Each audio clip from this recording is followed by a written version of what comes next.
এটা গার্লফ্রেন্ড আর এটা বাইক, এদের মধ্যে পার্থক্য কি জানেন?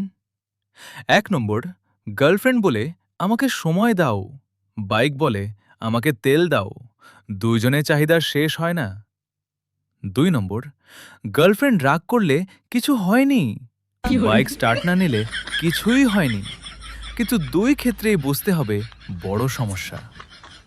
৩ নম্বর, গার্লফ্রেন্ডের মেসেজের রিপ্লাই দিতে দেরি করলে ঝামেলা, বাইকের সার্ভিসিংয়ে দেরি করলে পকেটে ঝামেলা। ৪ নম্বর, গার্লফ্রেন্ডকে নিয়ে ঘুরতে গেলে খরচ, বাইক নিয়ে ঘুরতে গেলেও পেট্রোলের খরচ, মানে দুজনকেই নিয়ে ঘুরলে পকেটের কবর দেওয়া হয়।